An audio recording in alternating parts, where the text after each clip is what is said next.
History facts کے موضوع دوستو السلام علیکم۔ ناظرین گرامی، سندھ کی قدیم تہذیب کے دامن میں کئی راز پوشیدہ ہیں۔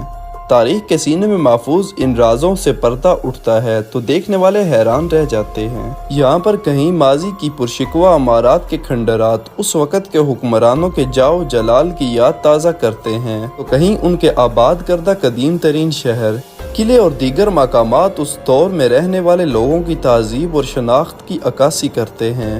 ایسا ہی ایک شہر حیدرآباد ہے جو ماضی میں نیرون کوٹ کے نام سے جانا جاتا تھا۔ جی ہاں ناظرین گرامی، ہم بات کر رہے ہیں سندھ کے دوسرے بڑے شہر حیدرآباد کی تاریخ کے بارے میں۔ تاریخ کے اوراق پلٹنے سے پہلے آپ سے گزارش ہے کہ چینل کو سبسکرائب کر لیں، جبکہ ویڈیو کو آخر تک ضرور دیکھیں۔ ناظرین گرامی، سندھ کا دوسرا بڑا شہر حیدرآباد ہے جس کا پرانا نام نیرون کوٹ تھا۔ تاریخ بتاتی ہے کہ حیدرآباد کی بنیاد کلہوڑوں کے دور حکومت میں میاں غلام شاہ کلہوڑوں نے رکھی تھی۔ کلہوڑوں کے بزرگوں کو میاں یا شاہ کہا جاتا تھا۔ اس خاندان کے بزرگ آدم شاہ کلہوڑوں نے بہت شہرت پائی۔ سکھر کے قریب آدم شاہ پہاڑی آج بھی ان کے نام سے موسوم ہے۔ 1701 میں کلہوڑوں سردار میاں یار محمد خان نے طاقت کے زور پر اس علاقے کو مغل قلعہ داروں سے حاصل کیا اور خارجی طور پر دہلی کے حکمرانوں کے ماتحت رہتے ہوئے اس علاقے پر حکومت کی۔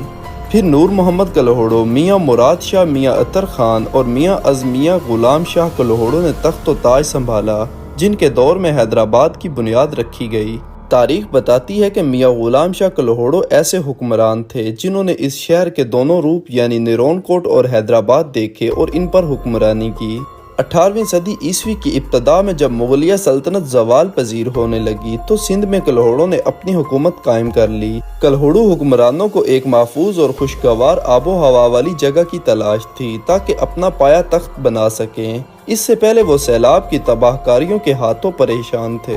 خدا آباد، اللہ آباد، شاہ پور، انہوں نے نہ جانے ایسے کتنے شہر بسائے، مگر قدرتی آفات نے ان کی تمام کوششوں کو ناکام بنا دیا۔ وہ ایسی جگہ کی تلاش میں تھے جو قدرتی آفات ہی سے نہیں، دشمنوں کی چیرہ دستیوں سے بھی محفوظ ہو۔ 3-4 سال کی مسلسل کوششوں کے بعد انہیں نیرون کوٹ ہی ایسا مقام نظر آیا جس کی انہیں تلاش تھی۔ یہ جگہ ہر طرح سے محفوظ تھی۔ یہ گنجو ٹکر پہاڑی کی وہ واحد ٹیکری ہے جو سطح سمندر سے تقریباً 55 فیٹ بلند ہے۔ گویا یہ ایسی جگہ تھی جہاں خطرات کم سے کم تھے۔ چنانچہ فیصلہ کیا کہ نیرون کوٹ کے مقام پر ایک نیا شہر بسایا جائے جو کلہوڑو حکومت کا دارالخلافہ ہو۔ حیدرآباد کو اس حوالے سے بھی خاص مقام حاصل ہے کہ یہاں کئی عالم اور صوفی درویشوں کی پیدائش ہوئی۔ اس کے علاوہ چوڑیوں کی بہت بڑی صنعت بھی ہے۔ تقریباً 110 کلومیٹر کی دوری پر امری ہے جہاں پر ہڑپا کی ثقافت سے بھی قبل ایک قدیم تہذیب دریافت کی گئی ہے۔ میاں غلام شاہ کے آباد کردہ شہروں میں جس شہر کی غیر معمولی شہرت حاصل ہوئی وہ حیدرآباد ہے، جسے دارالسلطنت کی حیثیت حاصل تھی۔ یہ شہر کلہوڑوں کے بعد بھی تالپوروں کا دارالسلطنت رہا اور آج بھی اس کا شمار سندھ کے بڑے شہروں میں ہوتا ہے۔ میاں غلام شاہ نے اپنے دور میں حکومت کے مختلف مرکز بدلے۔ انہیں تعمیرات کا بہت شوق تھا۔ آخر میں انہوں نے اپنا دارالحکومت بنایا اور اس دارالحکومت کے طور پر بھی انہوں نے حیدرآباد یعنی نیرون کوٹ کو پسند کیا۔ میاں غلام شاہ نہایت نیک سیرت، بہادر اور علم دوست انسان تھے۔ انہوں نے کامیاب حکومت کی اور ان کا دور عہد شمار زیریں ادوار میں ہوتا ہے۔ میاں غلام شاہ کلہوڑو نے حیدرآباد کو بسانے میں اپنا اہم کردار ادا کیا۔ دور دراز سے ہنرمندوں، کاریگروں اور تاجروں کو قلعے کے باہر آباد کیا۔ ان کے انتقال کے بعد محلاتی ریشہ دانیوں کی وجہ سے ان کے بیٹے میاں سرفراز نے خدا آباد ہی کو مرکز بنایا جو حالہ کے نزدیک واقع تھا۔ بعد میں جب میر فتح علی خان تالپور نے کلہوڑوں کو شکست دی تو انہوں نے دوبارہ حیدرآباد کو اپنا پائے تخت بنایا۔ کہا جاتا ہے کہ میاں غلام شاہ کلہوڑو کے دور میں شاہی افراد، سردار اور اشرافیہ قلعے کے اندر جبکہ کمہار مزدور باہر رہتے تھے۔ انہوں نے معروف کاریگروں اور مشہور ہنرمندوں کو شہر میں جمع کیا، لیکن ان کے انتقال کے بعد ان کے وارثوں نے شہر کو بالکل نظر انداز کر دیا، جس کی وجہ سے اس شہر کی ترقی رک گئی۔ 1783 میں کلہوڑوں کو جب یہاں سے پسپا ہونا پڑا تب تالپوروں کا عہد حکومت شروع ہوا۔ یہ بات طے ہے کہ شہر کی اصل بنیاد تو میاں غلام شاہ کلہوڑو نے رکھی تھی، مگر اسے عروج تالپوروں کے دور میں حاصل ہوا۔ کلہوڑو حکمرانوں کو آپس کی رنجشوں اور ریشہ دوانیوں نے بڑا نقصان پہنچایا۔ اسی دوران نادر شاہ اور احمد شاہ کے مارکہ آرائیوں نے ان کی طاقت کو کمزور کیا اور معاشی نقصانات پہنچائے۔ اس طرح کلہوڑوں کی حکومت زوال پذیر ہوئی۔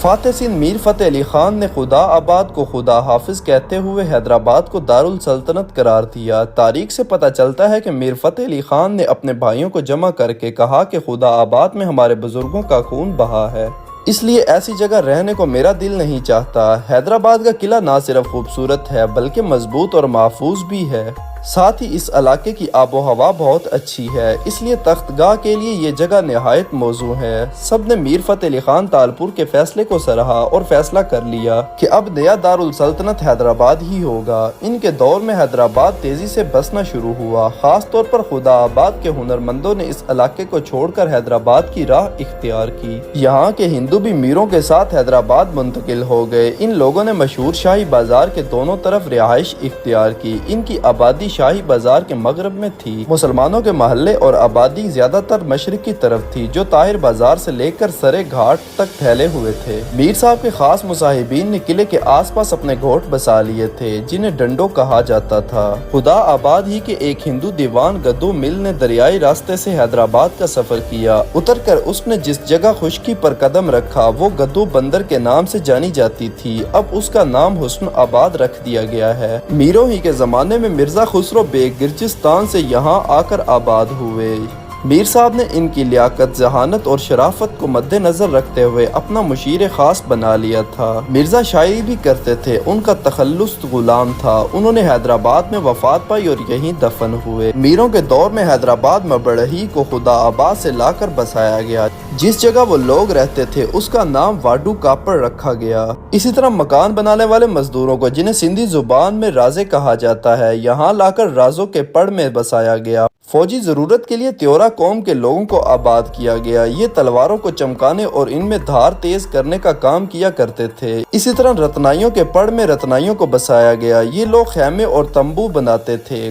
گھوڑوں کے نال لگانے اور نال بندن گھٹی میں کلہوڑوں کے وقت سے رہ رہے تھے۔ شہر میں گل انداز یا گولا اندازوں میں بھی آ کر رہے۔ یہ لوگ توپیں اور ان کا بارود بناتے تھے۔ میروں نے حیدرآباد میں ہر قسم کے کاریگر لا کر بسائے۔ ان لوگوں میں جولاہے، کپڑے رنگنے والے، ریشم کا کپڑا بنانے والے، سونار، دھوبی اور کنگیاں بنانے والے، جانوروں کی زین بنانے والے، برتن بنانے والے، اس کے علاوہ طبیبوں اور مدرسوں میں پڑھانے والے اساتذہ کو بھی لایا گیا۔ ان سمیت خدمتگاروں اور چھوٹے نوابوں کو بھی بسایا گیا، انہیں اچھی جگہیں بھی دی گئی۔ اس عرصے میں حیدرآباد نہ صرف پھلا پھولا بلکہ خوشحال ہونے کے ساتھ ساتھ ترقی یافتہ بھی بنا۔ ان کی ترقی اور خوشحالی کے قصے ڈاکٹر جیمز برنس نے، جو میروں کے علاج کے لیے ممبئی سے آیا تھا، اپنی کتاب میں تفصیل سے لکھا ہے۔ انگریز اسسٹنٹ سرجن جی ایف ہڈل نے، جو کہ 1836 میں یہاں آیا تھا، لکھتا ہے کہ حیدرآباد اپنی خوبصورتی اور خوشحالی کے لیے مشہور ہے۔ تالپوروں کے دور میں حیدرآباد قلعے کے دروازے کے سامنے سے شروع ہو کر سرے گھاٹ پر ختم ہو جاتا تھا۔ شاہی بازار کے دونوں طرف محلے آباد تھے۔ میر فتح علی خان نے تالپوروں کی حکومت قائم کی اور ان کے دور میں حیدرآباد کو عروج نصیب ہوا۔ ان کا انتقال خطرناک پھوڑے کی وجہ سے ہوا۔ فتح علی خان تالپور کے بعد ان کے بھائی میر غلام علی خان، ان کے بعد میر کرم علی خان تالپور حکمران بنے، جنہوں نے تقریباً 15 سال حکومت کی۔ اس شہر میں موجود قدیم عمارتیں آج بھی قدیم ادوار اور اس دور میں یہاں پر حکمرانی کرنے والے بادشاہوں کے ذوق کی نشاندہی کرتی ہیں۔ اس شہر کے متعلق ایک اور روایت یہ بھی ہے کہ یہاں کی سڑکوں کو روزانہ عرق گلاب سے دھویا جاتا تھا۔ اگر اس شہر کی ترقی کے بارے میں بات کریں تو 1947 سے پہلے تک اس شہر نے بہت ہی تہذیب اور ترقی حاصل کی، لیکن اس کے بعد اس نے بلند عمارتیں اور تعلیمی نظام اچھا تو کیا ہے، لیکن اس کے ساتھ ساتھ اس نے اپنی قدیم تہذیبیں کھو دی ہیں۔ اللہ تعالیٰ سے دعا ہے ہمارے ہر شہر، ہر گاؤں اور ہمارے ملک کی حفاظت فرمائے۔ ناظرین گرامی، یہ تھی ہماری آج کی ویڈیو۔ اگر آپ کو ویڈیو اچھی لگی تو اس کو لائک اور شیئر، جبکہ چینل کو سبسکرائب کر دیجیے گا۔ آپ سے جلد ملاقات ہوگی کسی نئی معلوماتی اور تاریخی ویڈیو کے ساتھ۔ اللہ حافظ۔